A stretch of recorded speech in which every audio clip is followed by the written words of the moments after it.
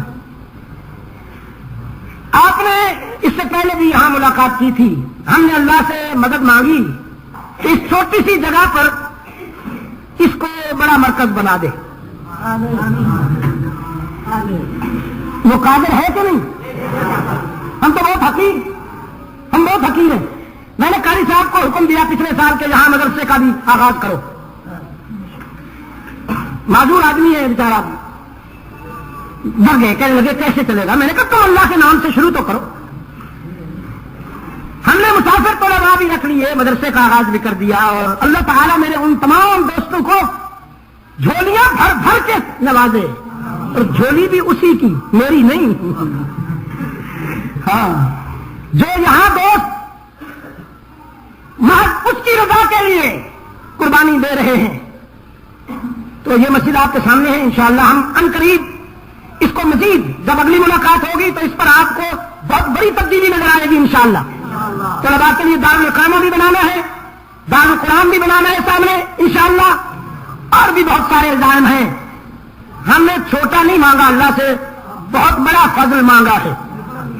اپنے دامن کو نہیں دیکھا، اس کے کرم کو دیکھا ہے. اس کا خیال کرنا ذرا. ہاں، کیا بات ہو رہی تھی؟ فقط نصرہ، میں نے اپنے رسول کو تمہارا محتاج نہیں بنایا. میرا دین، میرا رسول تم سب کا محتاج نہیں، تم سب میرے رسول کے معبود کے محتاج ہو.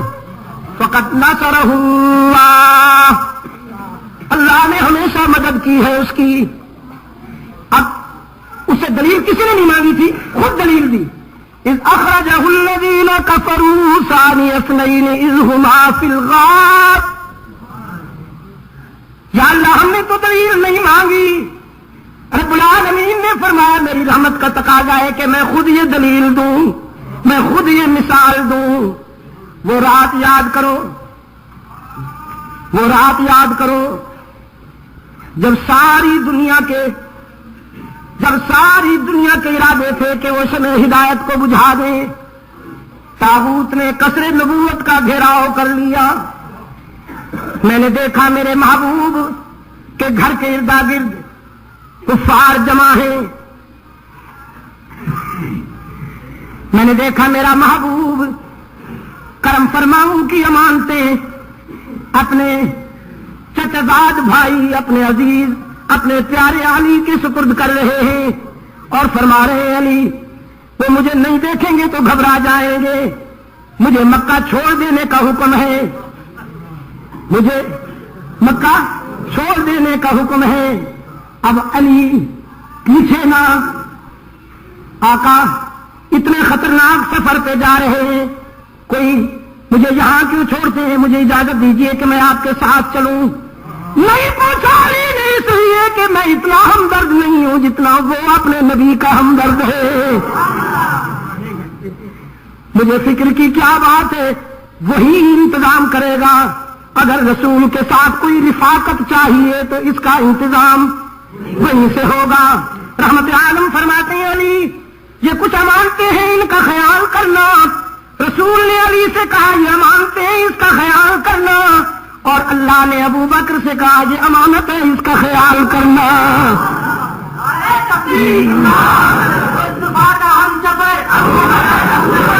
رحمت عالم صلی اللہ علیہ وسلم نے اپنی امانتیں علی کے سپرد کر دیں, اور اللہ نے اپنی محبوب امانت.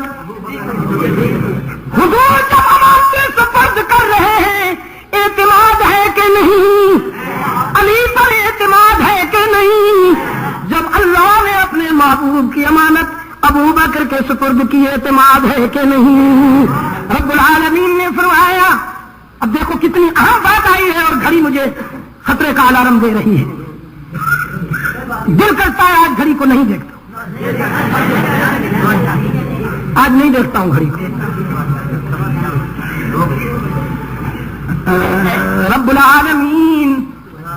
رب العالمین اپنی محبوب امانت ابو بکر کو سونپتے ہیں.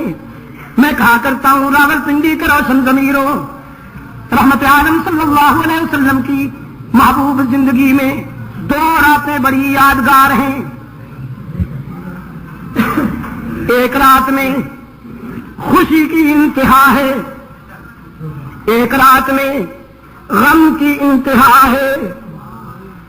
ایک شب مسرت, ایک شب غم, معراج کی شب خوشی کی رات, اور ہجرت کی شب غم کی رات. اللہ نے ان دونوں راتوں میں اپنے محبوب کو رفیق دیے, خوشی کی رات میں بھی اور غم کی رات میں بھی. میں نے سنا ہے اہل دل کہتے ہیں خوشی میں تو سب ساتھ دیا کرتے ہیں, آنسو میں ساتھ دینے والے بڑے قیمتی ہوتے ہیں. جب خوشی کا سفر مطلوب تھا, جب خوشی کا سفر درپیش تھا, رب العالمین نے سید الملائکہ کو حکم دیا میرے محبوب کے پاس جاؤ. اور جب غم کا سفر درپیش تھا, رب العالمین نے امام الانبیاء اپنے محبوب سے کہا کہ سید الصحابہ کے در پہ جاؤ. معراج کا رفیق رسول کے قدموں میں اور ہجرت کے رفیق کے پاس رسالت چل کے جاتی ہے. ابو بکر صدیق رضی اللہ تعالیٰ عنہ کو ساتھ ملایا. حق تعالیٰ نے فرمایا اذ اخرج الذین کفروا ثانی اثنین اذ ہما فی الغار. جب کفر کی دنیا شمع ہدایت کو بجھانا چاہتی ہے, میں نے دیکھا میرا محبوب خطرے میں ہے.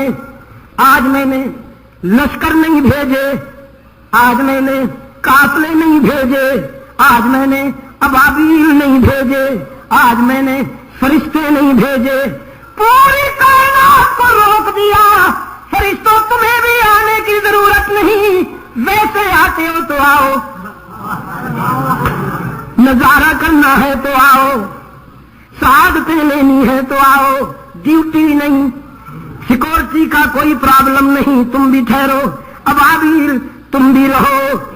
زمین و آسمان کی ساری قوتیں, زمین و آسمان کے سارے جلی و خفی لشکر, تم سب اپنے مقام پہ رہو. کائنات میں آج کسی اور قوت کی ضرورت نہیں, اس لیے کہ میں نے آج ساری کائنات کو ابو بکر میں جمع کر دیا. آج ابو بکر میرے محبوب کا ساتھی ہے, آج ابو بکر رفاقت کرے گا. میرے عزیز دوستوں, مثال دے کر حق تعالی نے فرمایا کہ وہ رات تمہیں بھول گئی جب صدیق سے میں نے وہ کام لیا. ساری دنیا بھی وہ کام نہ کر سکتی جو تنہا ابو بکر نے کر لیا. رحمت عالم صلی اللہ علیہ وسلم کو کندھوں پہ اٹھایا.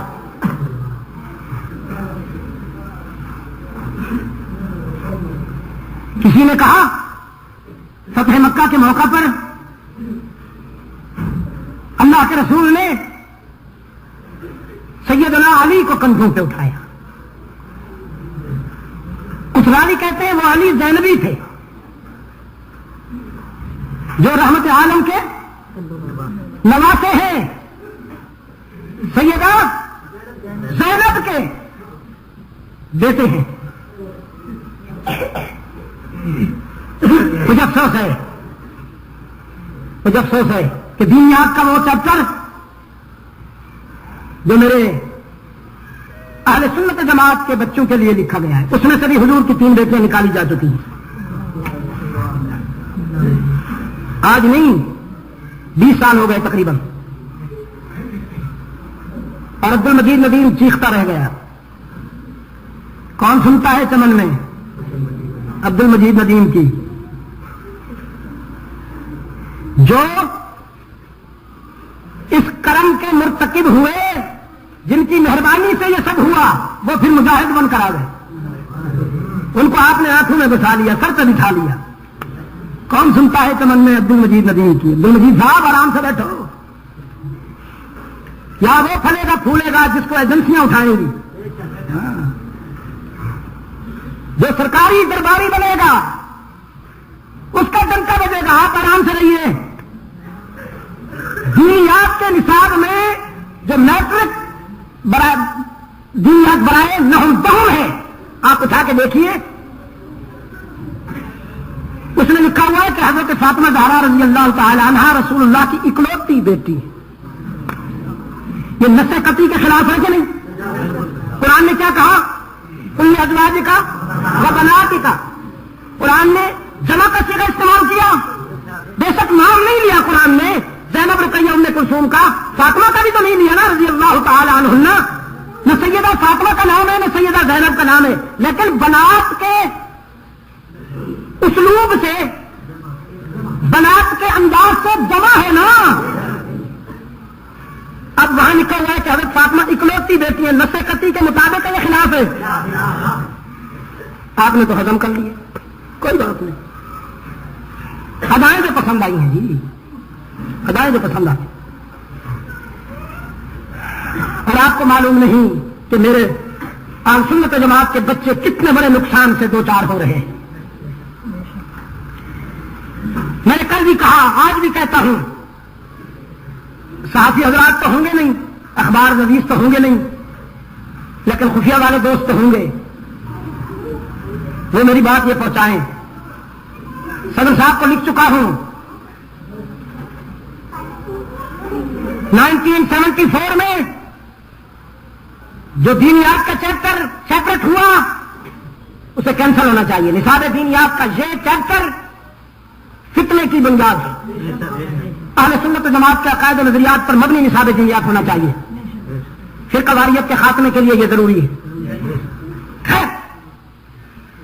کچھ حضرات کہتے ہیں کہ وہ علی زینبی تھے، حضرت زینب رضی اللہ تعالی عنہا کے فرزند حضور کے نواسے تھے، جن کو اللہ کے رسول صلی اللہ علیہ وسلم نے کندھوں پہ اٹھا کر وہ بت توڑنے کا حکم دیا فتح مکہ کے دن. لیکن میرے دل کا تقاضا ہے، میری عقیدت کہتی ہے، میرا جذبہ کہتا ہے کہ میں سیدنا علی المرتضیٰ رضی اللہ تعالی عنہ کو اس شہادت سے بہرہ مند سمجھوں. چلیے راوی جو کہتے ہیں کہتے رہے. میرا ضمیر کہتا ہے کہ وہ علی ابن ابی طالب تھے.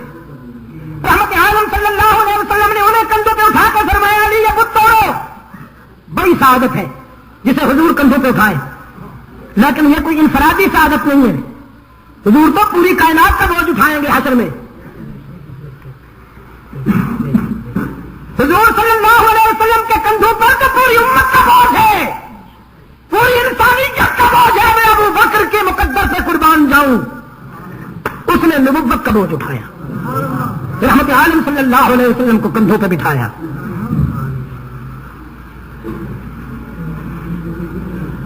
اگر ایک بدبخت کہتا ہے یہ کون سی بڑی بات ہے، حضور نے اونٹ پر بھی تو سواری کی. اگر ابو بکر نے اٹھا لیا تو کیا ہوا؟ میں نے کہا چلو اسی انداز میں صحیح، اسی انداز میں صحیح. حضور نے جس اونٹ پہ سواری کی میں اس جنس کو اس اونٹ پہ قربان کر دوں. ساری کائنات کے اونٹ اس اونٹ کے مقدر کا مقابلہ نہیں کر سکتے جس پر رحمت عالم نے سواری کی، اور انبیاء اور رسول کے بعد سارے انسان اس انسان کی عظمت کا مقابلہ نہیں کر سکتے جس پر رحمت عالم صلی اللہ علیہ وسلم نے سواری کی۔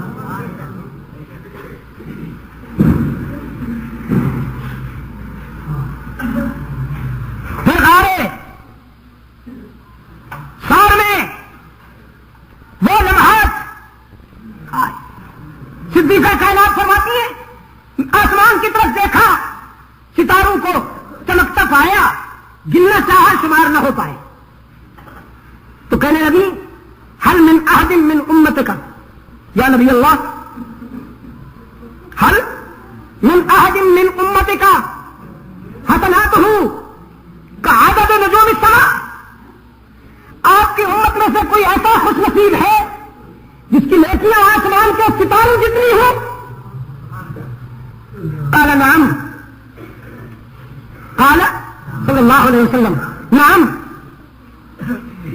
ہوگا عمر بن الخطاب، حسناتہ کعدد نجوم السماء، ایسا میری امت میں وہ ابن خطاب ہے کہ جس کی نیکیاں آسمان کے ستاروں سے بھی زیادہ ہیں۔ سیدنا عائشہ صدیقہ رضی اللہ تعالی عنہا نے کچھ دیر خاموش رہ کے عرض کیا وحسنات ابھی، یہ تو تاثر ہوا ابن خطاب کے متعلق، تو میرے ابا کے متعلق کیا فرمان ہے؟ وحسنات ابھی، رحمت عالم صلی اللہ علیہ وسلم نے فرمایا اپنے ابے کی کیا بات پوچھتی ہو، عمر کی ساری زندگی کی نیکیاں میرے ساتھ ہجرت کے سفر میں بیتی گئی 3 راتوں میں سے ابو بکر کی 1 رات کا مقابلہ بھی نہیں کر سکتی۔ آپ یقین کیجیے عزیز دوستوں، میں جس زاویے نظر سے دیکھتا ہوں صدیق اکبر جامعیت کا استعارہ نظر آتے ہیں، مرکزیت کا استعارہ نظر آتا ہے۔ قال رسول اللہ صلی اللہ علیہ وسلم ان لأہل الجنة 8 ابواب، اہل جنت کے لیے 8 دروازے۔ جسے روزے رکھنا پسند، روزے تو سب رکھتے ہیں نا فرض، ایک ہے کسی کو پسند ہونا، روزے رکھنا کسی کو پسند ہونا، وہ بہانے ڈھونڈتا ہے میں روزے رکھوں۔ بعض صحابہ نے عرض کیا اللہ کے رسول ہم ہر روز روزہ رکھنا چاہتے ہیں، رحمت عالم صلی اللہ علیہ وسلم نے فرمایا نہیں، برداشت نہیں کر سکو گے، زیادہ سے زیادہ اتنی اجازت دیتا ہوں کہ 1 دن افطار 1 دن روزہ، 1 دن افطار 1 دن روزہ، 1 دن افطار 1 دن روزہ، ایسے بھی تھے۔ ہمارے لیے تو رمضان پرابلم بن جاتا ہے نا جی۔ فرمایا جسے روزے رکھنا پسند ہوگا اسے باب الریان پکارے گا، ادھر آؤ، میں تیری سعادت سے ہمکنار ہونا چاہتا ہوں۔ جسے نماز زیادہ پسند ہوگی اسے باب الصلاۃ پکارے گا، میرے اندر سے گزرو۔ جسے جہاد زیادہ پسند ہوگا اسے باب الجہاد پکارے گا، مجاہد اعظم ادھر آؤ مجھے یہ سعادت دو۔ جسے خیرات اور صدقہ پسند ہوگا اسے باب الخیرات پکارے گا، مختلف دروازوں سے پکارا جائے گا۔ صحابہ نے عرض کیا اللہ کے رسول آپ کی امت میں کوئی ایسا خوش نصیب جسے ہر دروازہ پکارے اور وہ کھڑا سوچتا رہے کہ میں کس دروازے سے گزروں؟ رحمت عالم صلی اللہ علیہ وسلم نے فرمایا میری امت میں سے وہ شخص ابو بکر صدیق ہوگا جسے جنت کا ہر دروازہ پکارے گا، اور ابو بکر سوچتا رہ جائے گا کہ میں کس دروازے سے جاؤں، پھر ایک دروازہ ایسا ہوگا خود میں آ کے ابو بکر کو لے جاؤں گا۔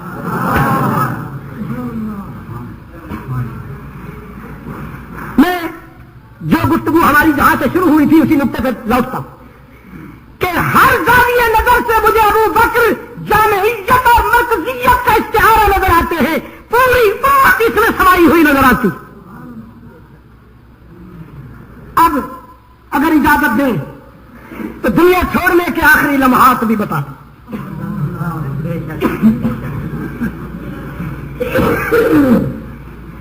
صحن مسجد نبوی کی توسیع میں ابو بکر صدیق کا سرمایہ کام آیا۔ شعب بنو ہاشم کی نظر بندی کے 3 سالوں میں صدیق اکبر رضی اللہ تعالی عنہ علیہ وسلم کی ذات اقدس تک پہنچاتے ہوئے نظر آئے.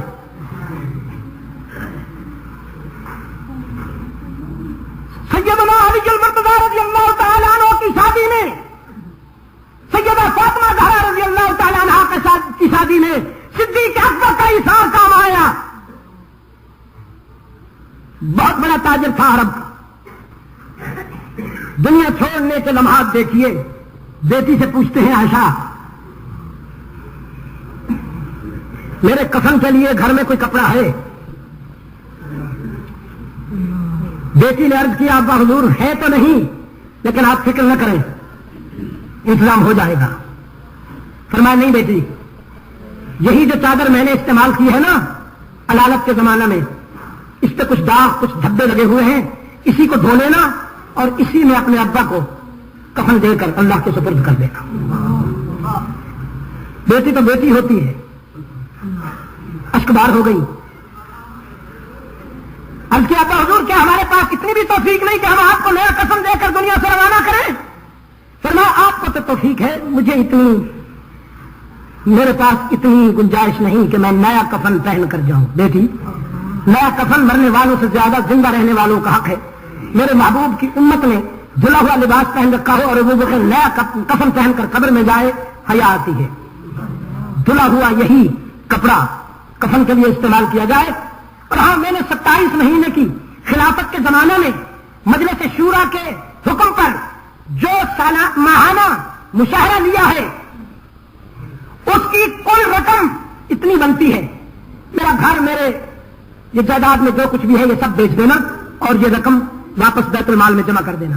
اور اگر میرا یہ جائیداد میری پراپرٹی پوری نہ ہو تو پھر میرے قبیلے سے درخواست کرنا، کلیکشن کیا جائے، ان سے کہنا ابو بکر کی آتما خطرے میں ہے. ابو بکر اپنے محبوب کے سامنے سرخرو ہونا چاہتا ہے، اسے تنہا نہ چھوڑو، میرے قبیلے سے کلیکشن کر کے بیت المال میں وہ 27 مہینوں کا مشاہرہ واپس جمع کر دینا تاکہ اپنے آقا کے سامنے کہہ سکوں اللہ کے رسول تیری امت کی خدمت کا کوئی معاوضہ لے کے نہیں آیا ہوں.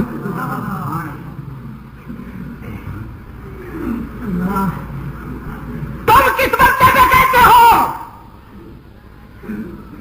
کہ انہوں نے سب کچھ چھین لیا، خلافت چھین لی، صدق چھین لیا؟ یہ چھیننے والے لوگ نہیں، یہ لوٹنے والے لوگ نہیں، یہ تو سب کچھ اللہ کے دین کے لیے اور رسول اللہ کی محبت میں لٹانے والے لوگ ہیں. انہوں نے سب کچھ اللہ کے دین پر لٹایا ہے، انہوں نے لوٹا نہیں. کبھی کبھی اتفاقات بھی عجیب ہوتے ہیں، اتفاقات بھی عجیب ہوتے ہیں. جتنی عمر رحمت عالم کی اتنی ہی عمر صدیق اکبر کی، 63 برس. جس روز رحمت عالم صلی اللہ علیہ وسلم نے آنکھیں بند کی اسی دن صدیق اکبر نے آنکھیں بند کی.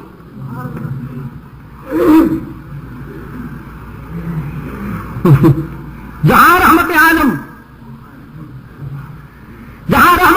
صلی اللہ علیہ وسلم نے بسیرا کیا وہیں صدیق اکبر نے بھی بسیرا کیا.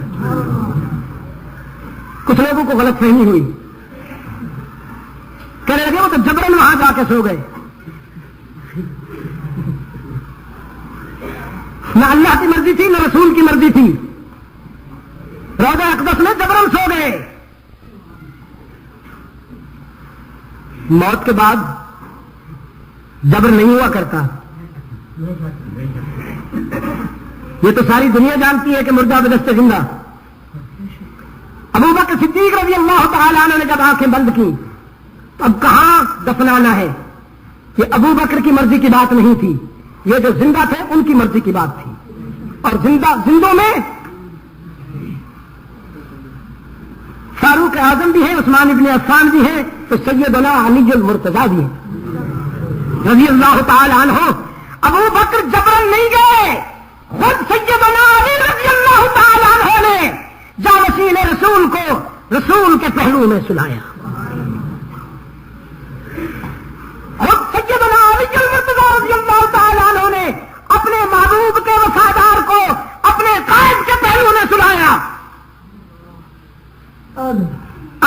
سوال آپ سے اور عرض کرتا ہوں، پھر ایک پہلو پچھلا ہے اس کی طرف توجہ دے کر بات ختم کرتا ہوں۔ ابو بکر نے کہا نیا کپڑا مرنے والوں سے زیادہ زندہ رہنے والوں کا حق ہے، تو یہ اسلامی تعلیمات بول رہی تھی ابو بکر کے نطق سے، صدیق اکبر کی زبان سے اسلام بول رہا تھا اصل میں۔ آپ کا کیا خیال ہے؟ رحمت عالم کی تعلیمات بول رہی تھی نا کہ مرنے والوں سے زیادہ زندہ رہنے والوں کا حق ہے نئے کپڑے پر۔ رسول کا جو جانشین اپنے لیے نیا کپڑا پسند نہیں کرتا کفن میں، موت کے بعد قبروں پر چادریں اور جھنڈیاں، یہ اسلام کو کہاں منظور ہے؟ یہ اسلام کی ضرورت نہیں، یہ مجاور کی ضرورت ہے۔ یہ جو مارکیٹیں سجائے بیٹھے ہیں نا اللہ والوں کی قبروں پر، سپر مارکیٹیں، یہ ان کی ضرورت ہے۔ بیچاری ایک ہی چادر سرکولیشن میں رہتی ہے کتنے سالوں سے، یہ بچھاتے ہیں، بے وقوف جا کے خرید کے لاتے ہیں، اللہ سے جن کی بند نہیں آئی وہ قبروں پہ خرید کے لاتے ہیں، بچھاتے ہیں، مجاور اتار کے بیچ دیتا ہے اسی دکان پہ، مرید جا کے پھر خرید کر کے لاتا ہے، بچھاتا ہے، مجاور پھر جا کے بیچ آتا ہے، وہ پھر خرید کے لاتا ہے، وہ پھر بیچ کے آتا ہے، وہ پھر خرید کے لاتا ہے۔ میرا خیال ہے دنیا میں کسی چیز کی اتنی قیمت نہیں جتنی اس کی قیمت ہے۔ اقبال نے بڑے درد سے کہا ہو نکو نام جو قبروں کی تجارت کر کے، کیا نہ بیچو گے اگر مل جائے صنم پتھر کے؟ فرمایا الا تنصروا۔ آئیے آغاز پہ چلتے ہیں جہاں سے بات شروع کی تھی۔ الا تنصروا فقد نصرہ اللہ، اللہ، اس کا دین، اس کا رسول، تم میں سے کسی کا محتاج نہیں، تم سب اس کے محتاج ہو۔ اللہ اپنے رسول کا مددگار ہے۔ کون مددگار ہے؟ جزاک اللہ خیر۔ اب عبد المجید بھولنے لگے تو اصلاح کرو گے۔ فقد نصرہ اللہ، آدم سے رحمت عالم تک، آدم سے رحمت عالم تک تمام انبیاء اور رسول کی سیرتوں کا مطالعہ فرمائیے۔ تمام انبیاء اور رسول زندگی کے مشکل مراحل میں اللہ سے مدد مانگتے نظر آئیں گے اور اللہ ہی ان کی مدد کرتا ہوا نظر آئے گا، اس لیے کہ مشکلات و مصائب میں اس کے سوا کوئی دستگیر نہیں، مشکلات و مصائب میں اس کے سوا کوئی مددگار نہیں۔ ہم نماز کی ہر رکعت میں یہی وعدہ کرتے ہیں، اسی کو ریپیٹ کرتے ہیں اور کرتے رہیں گے جب تک زندہ ہے۔ ایاک نعبد و ایاک نستعین، ہم تیری ہی عبادت کرتے ہیں اور کرتے رہیں گے، ہم تجھ سے ہی مدد مانگتے ہیں، تجھ سے ہی یا تجھ سے بھی، ہم تجھ سے ہی مدد مانگتے ہیں اور مانگتے رہیں گے۔ نماز کی ہر رکعت میں تا زندگی آپ نے اس کو ریپیٹ کرنا ہے۔ کچھ اور ادائیں ہیں وہ بھول بھی جائیں تو نماز قبول کر لی جاتی ہے، لیکن یہ تو اگر بھول بھی جائیں تو حق تعالیٰ فرماتے ہیں دوبارہ پڑھو، یا اللہ میں عالم ہوں، میں تو سید ہوں، میں تو ولی اللہ ہوں، کوئی بات نہیں، بھول گیا تو دل میں تو ہے نا۔ حق تعالیٰ نے فرمایا نہیں، قانون کی بات ہے، دوبارہ پڑھو اور وعدہ کرو، تو ہی ہمارا معبود اور تو ہی ہمارا مشکل کشا۔ کون؟ ہماری زمین کی عاجزیوں کے لیے مسجود۔ اب خلاصہ نکال رہا ہوں، دائیں بائیں دیکھ کے ذرا، دائیں بائیں دیکھ کے کوئی بھیکا بیمار چپ بیٹھا ہو یا حیران بیٹھا ہو تو اس سے بھی کہلوائیے، لیکن پیار سے، بڑے آرام سے۔ ہماری زمین کی عاجزیوں کے لیے سچا مسجود، ہی پہ ضرب ہماری زمین کی عاجزیوں کے لیے سچا مسجود ہر جگہ موجود علام الغیوب. یہ جو باہر بیٹھے ہیں نا وہ لکیر سے ہی باہر سمجھتے ہیں اپنے آپ کو، لیکن وہ میرے دل کے زیادہ قریب ہیں. ان سے ہری پور سے بھی آئے ہوئے ہیں، ارتواد سے بھی آئے ہوئے ہیں، کشمیر سے بھی آئے ہوئے ہیں، ہاں جی دیکھ رہا ہوں، اٹک سے بھی آئے ہوئے ہیں، گجر خان سے بھی آئے ہوئے ہیں، دیکھ رہا ہوں، کہوٹے سے بھی آئے ہوئے ہیں. ہماری زمین کی عاجزیوں کے لیے سچا مسجود ہر جگہ موجود علام الغیوب کارساز و دستگیر حاجت روا مشکل کشا مشکل کشا. سوچئے سوچئے بار بار سوچئے، تنہائی میں سوچئے مشکل کشا کون؟ کہا کرتا ہوں وہی مشکل کشا ہے جس پہ خود کبھی مشکل نہیں آئی، جس پہ کبھی مشکل نہیں آئی وہی مشکل کشا جو خود مشکلوں میں الجھے وہ مشکل کشا نہیں ہوا کرتا. جو خود حاجت مند ہو وہ کبھی حاجت روا نہیں ہوا کرتا. انبیاء پہ مشکلیں آئیں کہ نہیں؟ انبیاء پہ مشکلیں آئیں کہ نہیں؟ رسولوں پہ آزمائشیں آئیں کہ نہیں؟ اللہ پہ کبھی کوئی آزمائش آئی؟ اللہ پہ کبھی کوئی مشکل آئی؟ تو پھر مشکل کشا مشکل کشا رسول یا اس کا خدا اس کا معبود؟ حاجت روا اور دستگیر کون؟ کارساز کون؟ عزت دینے والا کون؟ رزق دینے والا کون؟ بیڑے پار لگانے والا کون؟ اور راولپنڈی کے دوستو ایک ادا بہت یاد کرنے کی ضرورت ہے. میں نے رات بھی کہا وزیر آباد میں، ایک ادا کو بہت یاد کرنے کی ضرورت ہے. آج کل جو تانا بھی نہیں دیتا معاف کر دیتا ہے کون؟ باقی دنیا میں جہاں بھی جاؤ گے تمہاری جیب کو دیکھا جائے گا. باقی دنیا میں جس دروازے پہ بھی جاؤ گے تمہاری جیب کو دیکھا جائے گا. بس یہی دروازہ ہے جہاں جیب نہیں ٹٹولی جاتی، دل ٹٹولے جاتے ہیں. باقی جہاں جاؤ گے لوٹے جاؤ گے. لوگ کہیں گے لینے کے لیے آئے ہو، کچھ لے کے بھی آئے ہو کہ نہیں؟ لینے کے لیے آئے ہو، کچھ لے کے بھی آئے ہو کہ نہیں؟ کچھ لے کے آؤ گے تو کچھ لے کے جاؤ گے، ورنہ خالی ہاتھ آؤ گے تو یہی دروازہ ہے جہاں سے ہمیشہ صدا آتی ہے کچھ نہ لے کے آؤ تب کچھ لے کے جاؤ. خالی ہاتھ آؤ. جو تانا بھی نہیں دیتا معاف کر دیتا ہے. تانے دیے بغیر معاف کر دینے والا کون؟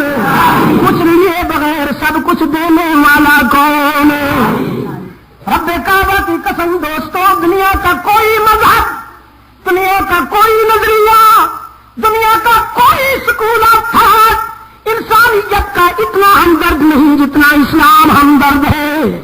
دنیا کے تمام مذاہب نے اچھوں کو اپنایا ہے، بروں کو ٹھکرایا ہے، لیکن اسلام وہ منفرد مذہب ہے جو اچھوں کو تو اپناتا ہے لیکن بروں کو بھی مایوس نہیں کرتا. بروں کو بھی کہتا ہے لا تقنطوا من رحمت اللہ قل یا عبادی الذین اسرفوا علی انفسهم لا تقنطوا من رحمت اللہ. میرے گناہگار بندوں سے کہہ دیجئے میرے پیغمبر تمہارے گناہ بہت ہیں نا، خطائیں بہت ہیں نا، لیکن اپنی خطائیں اور گناہ جمع کر کے لاؤ، میری رحمت کا مقابلہ تو نہیں کریں گے. تم ساری زندگی کی خطائیں، ساری زندگی کے گناہ لے کر آؤ، میں تمہاری خطاؤں اور گناہوں سے کئی گنا زیادہ رحمت لے کر انتظار کر رہا ہوں. انتظار اس لیے نہیں کہ تمہارے بغیر میری نبھتی نہیں. ہوتا ہے نا باپ کی نہیں نبھتی بیٹے کے بغیر، وہ جدا ہو جائے تو یہ روتا ہے. ہمارے بھائی قاری اسد اللہ صاحب کا بیٹا، اللہ تعالیٰ جلدی ملا دے انہیں، دل سے دعا کیجیے اللہ تعالیٰ جلدی ملا دے انہیں، اور انشاءاللہ بہت جلدی مل جائے گا. گھبرانے کی بات نہیں. نہیں نبھتی نا، نہیں نبھتی. اس کی تو نبھتی ہے، اس کی نبھتی ہے. پتہ نہیں اس کے دروازے پہ کتنے روتے ہیں، اسے کیا پرواہ. وہ ایسے صوفی صاحب بڑے زاہد بڑے متقی، لیکن بیچارے ذرا تھوڑے سے طبیعت میں کچے. ساری رات نوافل پڑھتے تھے، ذکر کرتے تھے، عبادت کرتے تھے. صبح اٹھ کر لوگوں سے کہتے ہیں کہ نکمے ہو، بدبخت ہو. جی ساری رات ستے پہ رہتے ہو، جانوروں ساری رات ستے رہتے ہو، اناج دشمنوں کھا پی کے ستے رہتے ہو ساری رات. ماں تکو ماشاء اللہ ساری رات نوافل پڑھنا، ماں تکو نبی ساری رات نوافل ادا کرنا، ساری رات ذکر فکر کرنا. نکمے ہو. 40 سال عبادت کی تھی. حق تعالیٰ نے فرمایا جاؤ صوفی صاحب تو آجا ایک سجدہ بھی قبول نہیں.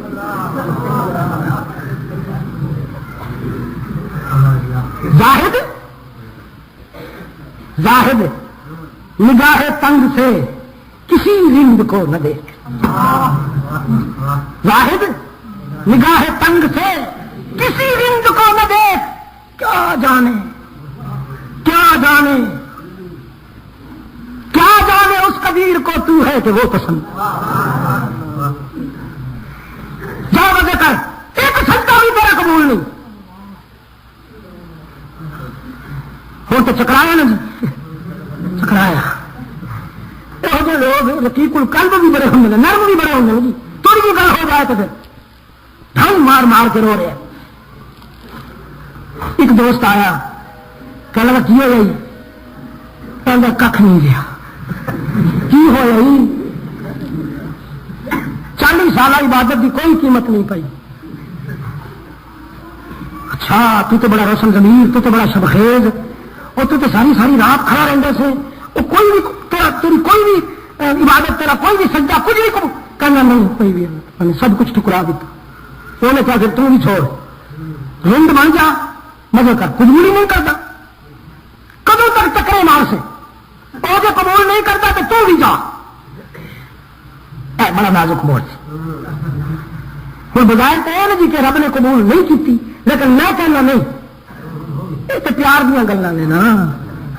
کبھی کبھی دوست بھی پیار بھی دوست کو کہنا دکھاؤ نہیں چاہیے میں نے. تو یہ تو پیار کی بات ہے نا جی. اگر وہ ناراض ہو جاتا تو پھر اس مرحلے پہ پھسل جاتا. اس نے کہا چھوڑ دے، کہتا ہے چھوڑ دوں تو پھر یہ بھی بتانا کہ جاؤں گا. اگر اس دروازے کو چھوڑ دوں تو پھر جاؤں کہاں.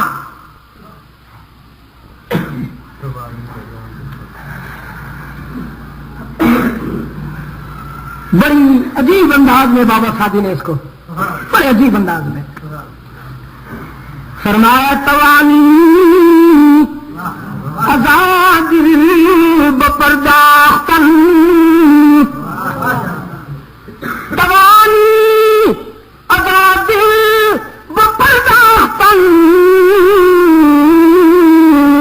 تو دانی کے بیرو تماشاختن. اس کے سوا کوئی دروازہ تو بتا کہ وہاں چلا جاؤں. اس کو تو میرے جیسے کوئی کمی نہیں اس کے دروازے پر رونے والوں کی، جھکنے والوں کی، لیکن میرے لیے تو اس کے سوا کوئی نہیں. میرے سجدے ہوں یا ٹکریں، میری عبادت اصل ہو یا نقل، قبول کرے یا نہ کرے وہیں گرتا رہوں گا، وہیں پڑھتا رہوں گا، وہیں جھکتا رہوں گا، وہیں روتا رہوں گا. اس جیسا بڑا کوئی نہیں، مجھ جیسا چھوٹا کوئی نہیں، اس جیسا کامل کوئی نہیں، مجھ جیسا ناقص کوئی نہیں. سارا دن رویا. رات آئی، پھر آیا اللہ کے در پہ، کہتا ہے تنگ دستی کے جو عالم میں گھبراتا ہوں،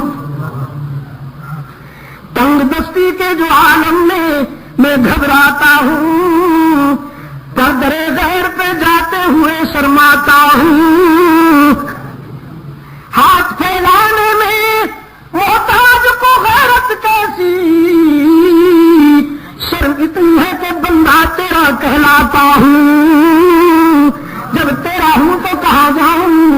اب حق تعالیٰ نے لے لیا اپنے دامن رحمت میں، لے لیا اپنے دامن رحمت میں، فرمایا قبولت گرچہ ہنر نیستت، قبولت گرچہ ہنر نیستت، کہ جزما پناہ دیگر نیستت، اگرچہ تجھے سجدے کرنا بھی نہ آئے، اگرچہ تجھے ہم سے پیار کرنا بھی نہ آیا، اگرچہ تجھ میں عبادت کا طریقہ تو نہیں، یہ حکم تو نہیں کر پایا، اپنی نمائش کرتا پھرا، لیکن آج ہم تجھے اپنے دامن رحمت میں لیتے ہیں، تیرے سابقہ سجدے بھی قبول، تیری سابقہ عبادت بھی قبول، تیرا آج کا سجدہ بھی قبول۔ وجہ کیا ہے؟ وجہ یہ ہے کہ جب تو نے یہ کہا کہ ہمارے سوا تیرا کوئی نہیں، تو اب ہمیں بھی حیا آتی ہے کہ ہم تجھے کہاں بھیجیں۔ خیر عطا فرمائے۔ الباب الحق، میرے قلم زبان تو میری آپ سنتے ہیں تقریر